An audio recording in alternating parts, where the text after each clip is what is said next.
We knew it was going to be busy. It was. Free agency began at 9 a.m. this morning. It was our hope that the Arizona Cardinals were going to make a big splash, and they did. They got Josh Sweat. Figured it was going to be one of the two, either Milton Williams or Josh Sweat. They got Josh Sweat. Before that happened over the weekend, and we had anticipated this because Gambo had suggested that there were 6 players on the roster that the Cardinals would want to bring back and not allow to get to free agency. When it was all said and done, they brought back 3 of those 6 players, including a couple of special teamers as well, in Aaron Brewer and Joey Blount. Joey Blunt, pardon me. The Baron Browning back, Evan Brown back, Kelvin Beachum back.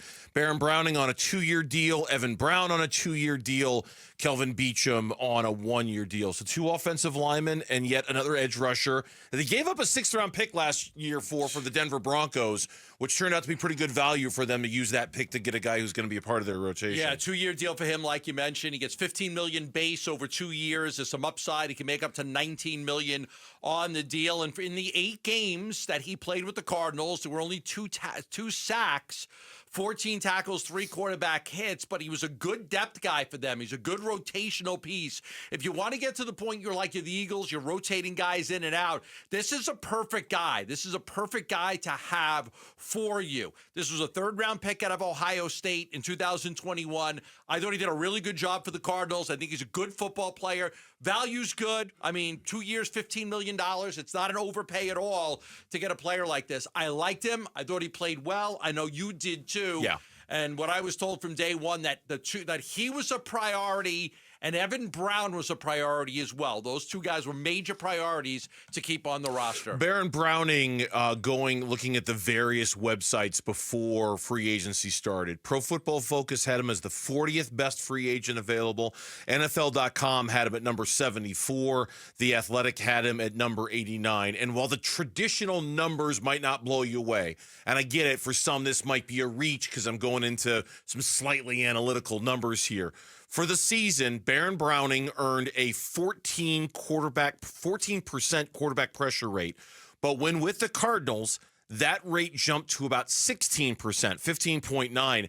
That was the 14th best mark among edge rushers with at least 100 pass rushes over that span. So while the number, the 2 sacks, the 3 quarterback hits, the 4 tackles for loss of the 8 games, the percentage of time he was getting pressure on the quarterback was up there. And I'm going to say these names because this is where he kind of comped with 2 guys during that stretch of the season. Brian Burns and Myles Garrett were right around that same percentage. That's a great pressure. way to look at numbers. As long as you've got a large sample size. Yeah. As long as you, I'm not big on like small sample sizes. With a large sample size, that's good. So now you take him and you take Sweat and you get a healthy Bijio Ojulari, and all of a sudden you might have yourself a decent pass rush. Nick Rallis, when this was back on December 3rd, so this was about when there was a month, maybe 5 weeks left in the season, on Baron Browning and the role he was having in the defense so far. Yeah, he's definitely gone out there and helped us, play good defense.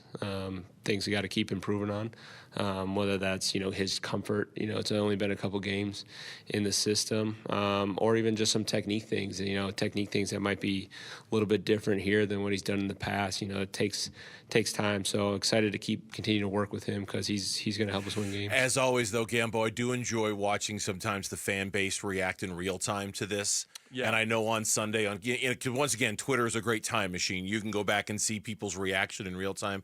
There almost seemed to be this reaction of, oh, my God, what if that's all they do?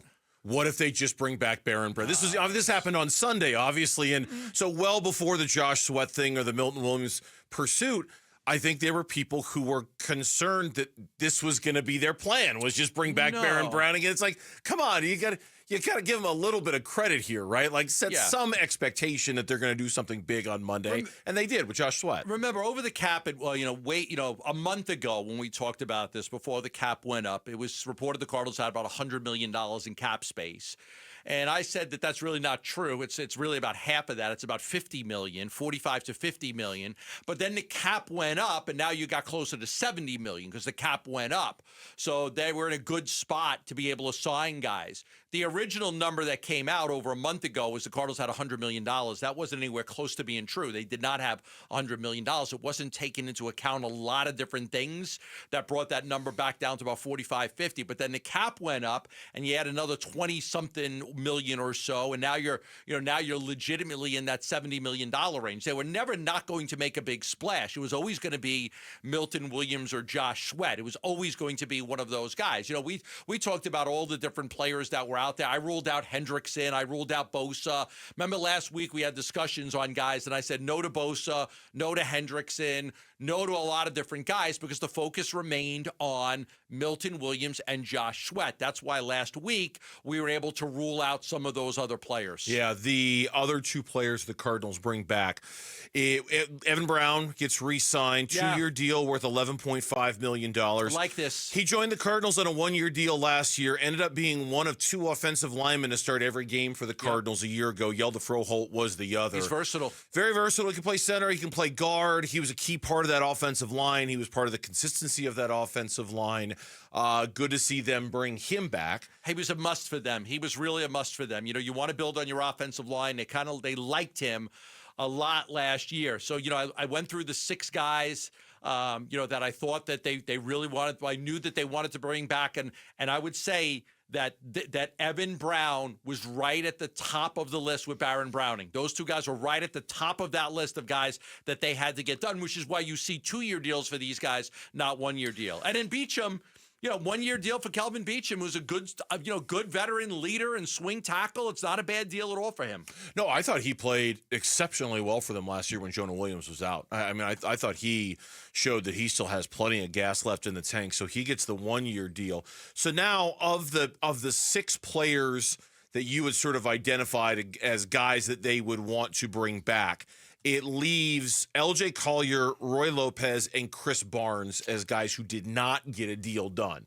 So they're out there in the wild, right. and we'll see what they get. Maybe they had a line on something better. Maybe they wanted something more than what the Cardinals were offering, and the Cardinals said, okay, go ahead, take your chance, see what you can get out there. Maybe we'll get news of one or more of those guys signing with another team. They have not signed. Nobody has signed with another team out of that group as of yet. Not that I'm aware of, no. And if we're going to be honest about it, those are guys that sign later in the process. Those are not guys I would expect to sign on day one of free agency. I don't know if I would expect them to sign on date. Now, I could be wrong. One of them ends up signing, who knows? But it feels like those are more once the dust has settled kind of guys. So now for the Cardinals, still cap space to spend. Where do they look now? They clearly got their big fish in Josh Sweat. I'll be really curious what the next move is for the Cardinals and at what position. Is it an offensive lineman? Is it a wide receiver? Is it a wide receiver, potentially? Is it a defensive tackle because they didn't get Milton Williams and they'd like to bring in another depth guy along the front? That's probably where you need to look, I would think. We looked at a lot of the veteran wide receivers last week, and I ruled out those guys coming to Arizona. But what I did say was that they are going to kick the tires on some of the lower level wide receivers. Like, they're not really interested in DK Metcalf. They're not interested in Cooper Kupp or Tyler Lockett. They weren't interested in those guys unless the prices came really down.